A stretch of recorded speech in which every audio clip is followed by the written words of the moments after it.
When you think about businesses that are selling through the roof, like Aloe or Allbirds, sure, you think about a great product, a cool brand, and great marketing. But an often overlooked secret is actually the businesses behind the business, making selling, and for shoppers, buying, simple. For millions of businesses, that business is Shopify. Nobody does online business better than Shopify. It's home of Shop Pay, the #1 checkout in the world. You can use it to boost conversions up to 50%, meaning way less carts going abandoned and way more sales going through to checkout. Sign up for your $1 per month trial period at shopify.com/income, all lowercase. Go to shopify.com/income to upgrade your selling today. That's shopify.com/income. Ryan Reynolds here from Mint Mobile. With the price of just about everything going up during inflation, we thought we'd bring our prices down. So to help us, we brought in a reverse auctioneer, which is apparently a thing. Mint Mobile Unlimited Premium Wireless. How to get 30, 30, bit to get 30, bit to get 20, 20, 20, bit to get 20, 20, bit to get 15, 15, 15, 15, just $15 a month? Sold! Give it a try at mintmobile.com/switch. $45 upfront payment equivalent to $15 per month. New customers on first 3-month plan only. Taxes and fees extra. Speed slower above 40 gigabytes. See detail. This content may not be suitable for all audiences. Listener discretion advised. I heard another loud bang and had an eerie feeling that something was wrong, but I couldn't figure out what. Phil was so freaked out he left and stayed in a hotel. I didn't sleep a wink that night. From that point on, I felt a constant threat. Every time I was home, I felt threatened to the point I didn't want to go home. From Killer Podcasts, true tales of horror, bizarre happenings, unexplainable events. This is Disturbed.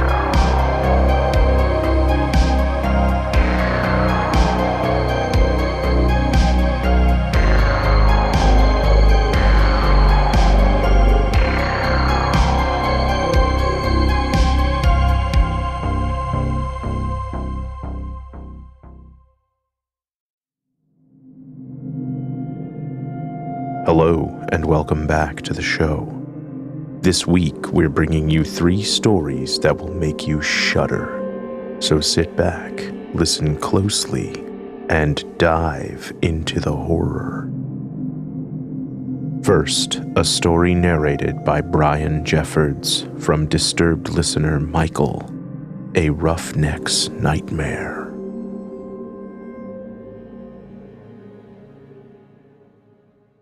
My name is Michael, and this story takes place in late 2009 through the summer of 2010. In September, I lost my job while on vacation in Florida. I spent the next month searching for a new job till I was offered a position in Dickinson, North Dakota. I'd heard of this position through my brother-in-law, William. He'd been in Dickinson for the past few years.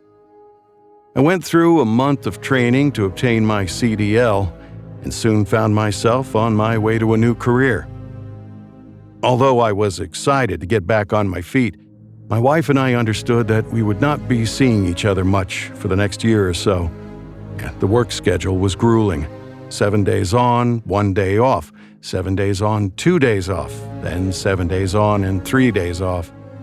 I would come back to Colorado every other 3 days off, meaning I would see my wife and kids for a day and a half every 2 to 3 months. This was tough for me and was by far one of the hardest things I've done for my family. When I arrived in North Dakota, I had a place to stay in a house rented by William and 3 other roughnecks who had been there the better part of 2 years. My room was in the basement apartment with William, and it was snug. It had its own private entrance on the side of the property directly next to the driveway. As you walk in the door, the concrete stairs either go up to the main house or down to my apartment. And when you go through the door to my apartment, you walk into an area that was about 10 feet wide by 25 feet deep. This was the common area and kitchen combo. On the right-hand wall, there was one door that led to our shared bedroom, a space which was around 15 by 15 square feet. My bed was in the far left corner, and William had the side nearer to the door. Attached to this bedroom was a small restroom with a stand-up shower, a toilet, and a sink. It was not well lit. There were a total of 4 lights, 1 in the bedroom, 1 in the bathroom, and 2 in the common area and kitchen. And there were just 2 small underground windows, 1 in the bedroom and 1 in the common area. But these provided no light in the winter because they were usually covered in snow. The place felt like a dungeon. For the most part, over the next several months, William and I lived in relative harmony, working opposite shifts most of the time, and throwing back drinks together when our schedules lined up. In my 4th month there, William and I were having a cocktail one evening when he mentioned he accepted a position in a town a few hours northeast. A few days later, he moved out and the basement was mine. Up to this point, I'd seen no unusual activity in the apartment whatsoever. Somewhere around my first week, though, I started noticing odd things. My clothes would be moved, or I'd find dishes on the floor. I'd hear silverware being moved around in the middle of the night. I figured it was the upstairs kitchen and dismissed it. I found out a week or so later that all my upstairs housemates were out of town at the work camp. I then decided I'd go check out the upstairs next time I was home and make sure nobody was squatting up there. I came home, checked around the upstairs, and decided all was in order. I went downstairs, and the atmosphere immediately changed. My stuff was everywhere. Clothes strewn about, cupboards open, dishes on the floor. I figured William must have been back to grab some of his stuff. He must have been in a hurry and made a mess, as we were the only 2 people with keys. I called him, but he didn't answer, so I just cleaned up the apartment and grabbed a shower. While in the shower, I kept hearing voices coming from what sounded like the kitchen. I uneasily stepped out of the shower, and as I was toweling off, the overhead light burned out. I stepped out of the bathroom and went to the kitchen, and it looked exactly as it had when I first walked in earlier. Dishes on the floor, clothes out of the laundry basket I'd placed them in, and drawers and cabinets all open. Freaked out, I quickly got dressed and ran upstairs to see if anyone else was there. I was alone. I said to myself, look, I just worked a 22-hour shift and I'm exhausted. Maybe I never did pick up the clothes and dishes. Maybe I just thought about doing it. So, once again, I cleaned everything up and went to bed. I got up the next morning and William was there packing up some of his things. I said, "You really made a mess in here last night. What was that all about?" He replied, "I was in Montana last night. We left at 2 a.m. to get trucks back to town. My rig is outside. I'm just grabbing a few things." I told him what had happened and asked if anything strange happened when he lived here alone, and he said no, nothing. That put me at ease a bit, but it did not explain the previous night. Fast forward a few weeks, and everything had been quiet. No burning lights, no dishes lying on the floor, and I'd all but forgotten the entire incident. At this point, it was January in North Dakota, so it was cold, snowy, and miserable. I set off one night for what I thought would be my standard 16 to 18-hour shift, but it turned out the backup crew got stuck trying to get to the job, so we had to work a double. To this day, those were the worst conditions I have ever worked through. The ambient temperature was -25 degrees, and the blizzard and high winds brought the wind chill down to somewhere in the -50-degree range. We took shifts sleeping, but they were only 2-hour shifts, and it was very loud with all the equipment running. Needless to say, when I got back home 36 hours after I'd left, I was exhausted. So the company called me and said I had 8 hours to rest and then I needed to be back to clock in. This was crazy to me, but I was used to it by that point. I cursed my job, ate some food, packed my work bag with all my gear, took a shower, and then got in bed. What followed was complete insanity. I laid down to pass out, but despite my exhaustion, I was restless and kept tossing and turning. I'd hit my third or fourth wind and was wide awake. As I lay on my stomach, trying to be still, I heard dishes start flinging around in my kitchen. Alarmed, I tried to push myself out of bed, but felt a heavy pressure on my legs from the knees down. My legs were sinking into the mattress. I started panicking. I pushed my upper body up with my arms, but I was forced back down by an invisible pressure.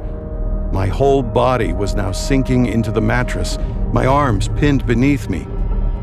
I turned my head to the right, facing the open door to the kitchen, and saw an ominous light source. It was yellowish in color and seemed to be lighting up only the kitchen and the common area. It had no source, it was just there. Stranger still, all of the furniture in the common area was gone. The room was empty. Meanwhile, I was sinking deeper and deeper into the mattress, so I screamed, "What the fuck do you want from me?" And then closed my eyes and pushed up with all my strength and finally felt some progress. I was fighting and winning, and I started to rise. Have you ever stared into a bright light, closed your eyes, and then you saw the negative against the back of your eyelids? When I next opened my eyes and saw that yellowish light, I blinked, and as my eyes closed, I read the words, "Get out," in the negative. When I opened my eyes again, the pressure was gone, the light was gone, and I was rising to my feet. I turned on every light in that apartment. The furniture was all there. I checked every corner of the space and I was all alone. But I could still see pieces of that negative image every time I blinked. Most people would run out screaming, pack up and leave. And not me. I tried to rationalize it. I figured it was a dream. I thought maybe I was so tired I fell asleep the second I hit the mattress and dreamed the entire thing. The next day after my shift, I was offered an opportunity to go to the labor camp in Minot. Basically, you work and live out of these connected communal trailers. You do 14-hour shifts, all the food's provided, and you get paid $100 on top of your pay every 8 hours you're in town as a per diem. I was all in. I stayed 40 days straight, by choice. The money was too good to pass up. When I finally came back to the basement apartment, everything was as I left it, and I was sure my assumption that it was a dream or a night terror was correct. But as I stayed there for the next few weeks, the dishes and cupboards started moving around again. This time, at least, there were no assaults on me or anything too crazy. It got so I would just talk to whatever it was when I came home. I'd say, "Listen, I'm just sleeping here. This place is yours, bud." Stuff like that. For a while, it didn't progress further than the occasional misplaced dish banging around or, whispering I'd hear in the shower. Then a guy named Phil started working with us who was new to this branch. He'd bought a house in town and needed a place to stay for a week or so while he waited for closing. So I offered up my small apartment and he accepted. He threw an air mattress in the opposite corner of the bedroom and moved in for that week. We were placed on the same crew, so we were off at the same times. We were coming up on our 2-day off cycle, and it coincided with his closing on the house, so I was going to help him move into his new place. On his second to last night at my place, we were in the bedroom, he on his air mattress and I on my bed in the opposite corner. We were just shooting the shit and having a few drinks while watching a movie. The overhead light was on, and mid-conversation, he turned white and said, "Mike, look at your legs." I looked down, and my legs were sinking into the bed. I tried to pull my legs up, but it was useless. I felt the sensation of pressure travel from my legs to my upper body and attempt to hold me down. I fought back, throwing punches at the air in front of me like a crazy person, but as my punches made contact with the empty space in front of me, they slowed significantly, like I was punching through jello. It was a truly odd feeling. Now, the entire experience lasted about 30 seconds before I was up on my feet and full-on challenging this thing. Phil was so freaked out he left and stayed in a hotel. I didn't sleep a wink that night. From that point on, I felt a constant threat. Every time I was home, I felt threatened to the point I didn't want to go home. I stayed maybe 2 or 3 more nights there, and each time I'd plead with this thing to just leave me alone. But I'd get scratches in my sleep or dishes thrown about. I couldn't take it anymore, and I was genuinely scared for my safety. Phil offered me a room at his place, and I gratefully accepted. I told a few friends on my shift about my apartment, and Phil backed my story the entire time. Of course, a couple of my friends offered to help me move, just to visit the notoriously haunted basement. So there were 4 of us, me, Phil, and 2 friends. I told them it would probably be uneventful, but they insisted on helping me. And Mr. Entity did not disappoint. We showed up in 2 separate trucks and met out front and all walked in together. As soon as I opened the door, we were hit with a rotten sulfuric smell and a freezing blast of air. I turned on the light, and as we walked down the stairs, the light bulb burned out. I unlocked my door, and we entered into a mess. All my boxes were unpacked, and my stuff was everywhere. We could feel a heaviness in the air mixed with that awful smell. Everyone was now on edge. I told the entity, I am trying to leave. Just let me freaking go already and you can have the place. Now we all worked together to get my stuff packed up again and loaded into the truck. As I did my final walkthrough, the lights in each room burned out one by one. I left that cursed apartment never to return again. I worked and lived in Dickinson for the next 6 or 7 months before the weight of missing my family became too much, and I returned home for good.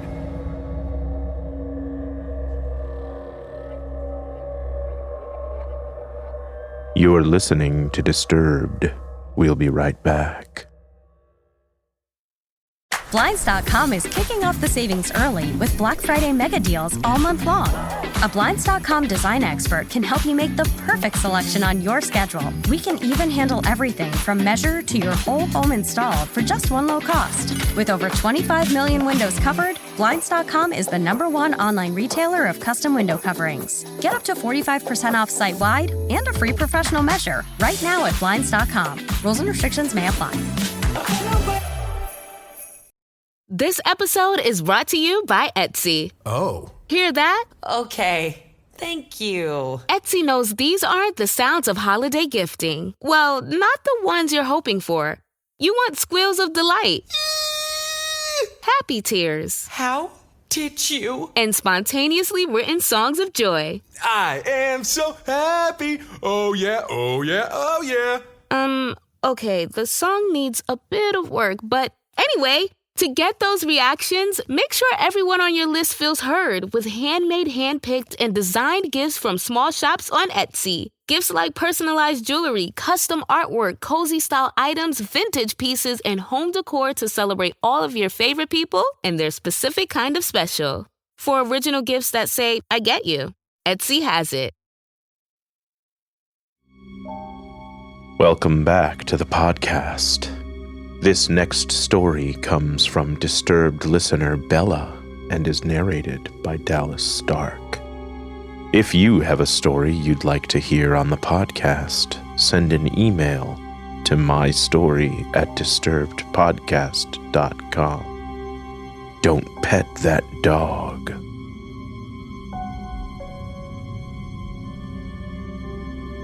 This experience has baffled me for years, and I still get chills just thinking about it. This was my first experience with anything paranormal. In 2018, my family moved to Port Orchard, Washington, about an hour or so from Seattle. Our home was surrounded by dense woods. Banner Forest was basically in our backyard. Our house had one of those large wraparound porches with stairs leading down to the driveway. If you were on our back porch, you could see into the living room, kitchen, and master bedroom. There was also a set of French doors leading to the deck from the living room. One night, around 2 a.m., my parents awoke to the sound of scraping. It seemed to be coming from the back porch, so my mom quietly tiptoed into the living room and peeked out the glass door. 2 pairs of eyes stared back at her, startling her. She screamed in fright, but whatever was out there wasn't fazed at all by the noise and just continued staring. My mom shut the blinds and rushed back to my dad to tell him what she saw. After she'd calmed down a bit, she and my dad reasoned that it was just some wild animals. After all, we lived right next to a forest. So they settled down and went back to sleep. The next day, my mom told me about what she'd seen in the night, and I suggested we check our security camera's footage. I queued up the footage to 2 a.m. and saw 2 pit bulls ascending the stairs onto the back porch. They immediately struck me as odd. They both moved almost perfectly in sync with one another, mimicking each other's movements almost entirely. Then they both stared into the French doors for about 5 minutes, remaining completely still the entire time, including when my mom freaked out and made a lot of noise. This is the part that still freaks me out.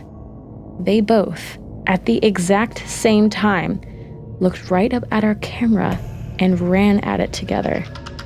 Again, synchronizing their movements freakishly accurately. It was hands down the strangest thing I've ever seen. Then, they simply walked back down the stairs and down the gravel trail. The oddest thing was that they didn't behave like dogs at all. It seemed like they had no idea how to act or walk like them. After that, we never saw them again. Were they skinwalkers? Or maybe something else entirely? Who knows? What could be living in the depths of the woods?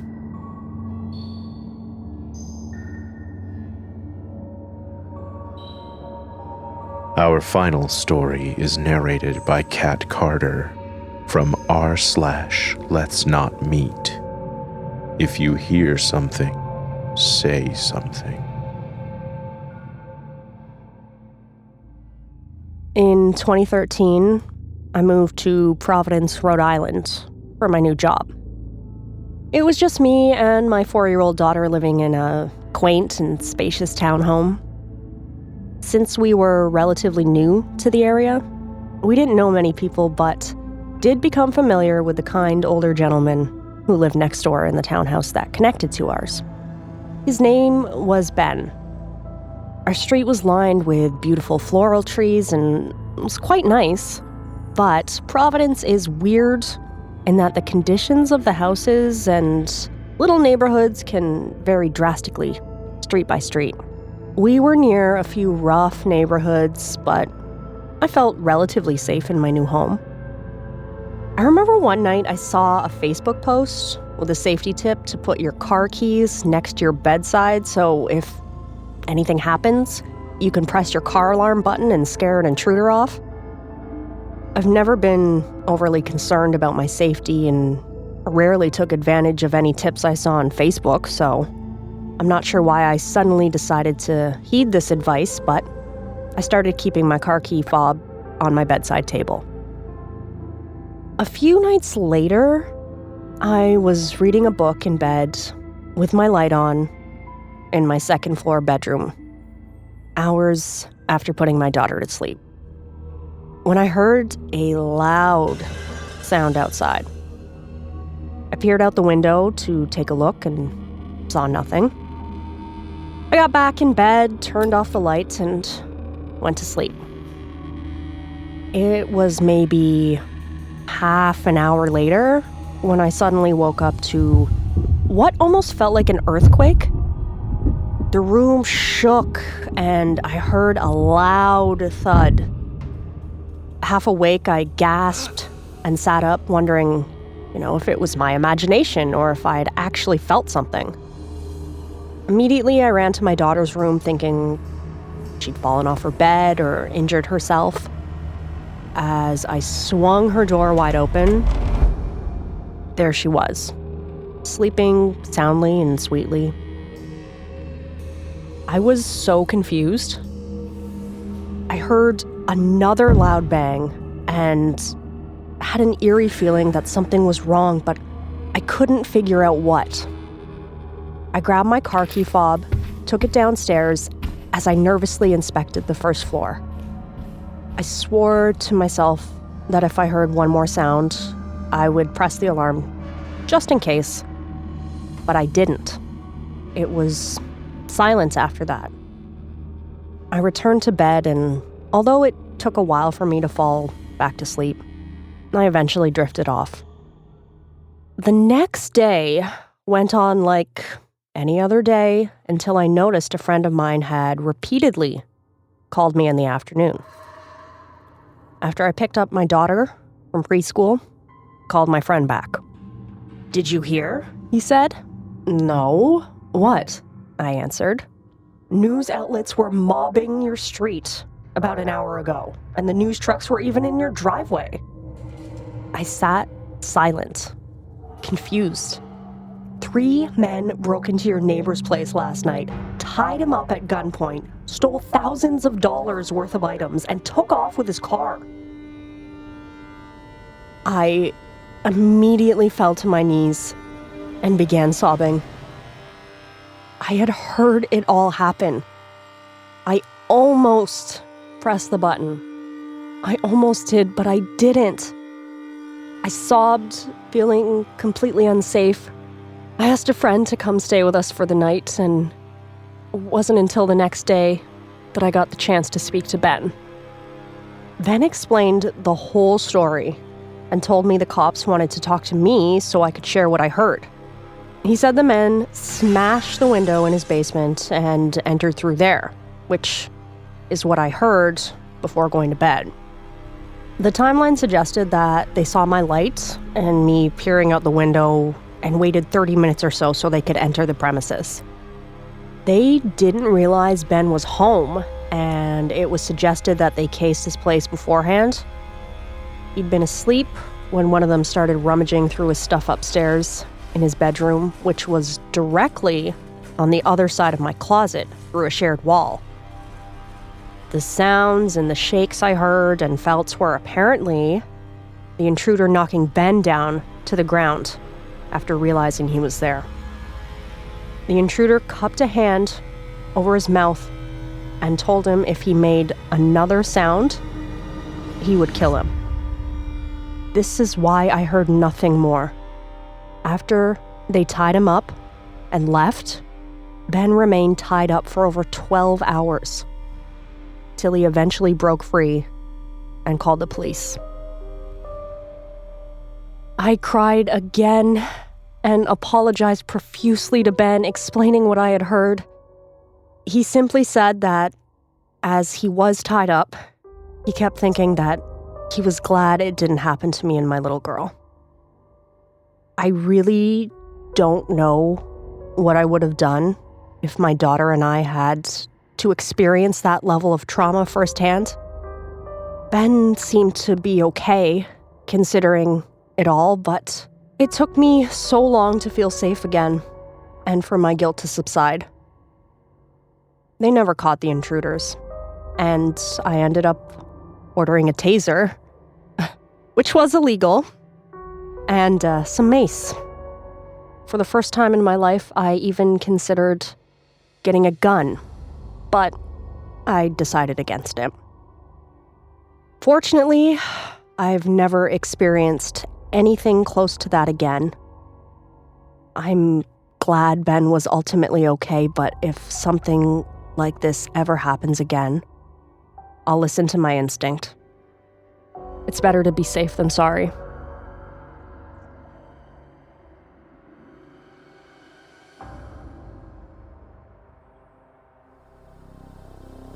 Want more Disturbed?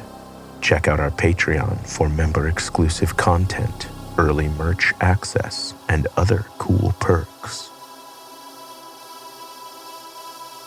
I'm your host, Doug Bailey, and this has been Disturbed, a production of Killer Podcasts and part of the Evergreen Network.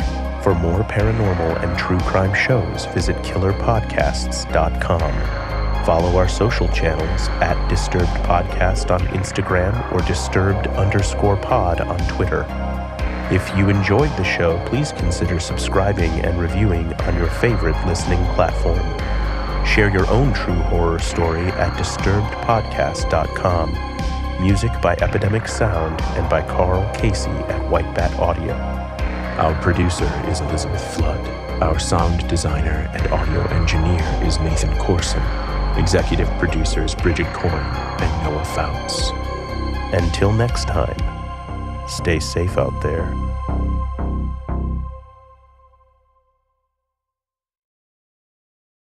How do you feel when you switch to Geico and save on your car insurance? It's like going to work on one Thursday morning and thinking to yourself, just one more day until Friday. But then somebody in the elevator says, Happy Friday! Then you check your phone quickly and discover today is actually Friday. So yes, Happy Friday, random stranger in the elevator. Happy Friday indeed. Yep, switching and saving with Geico feels just like that. Get more with Geico.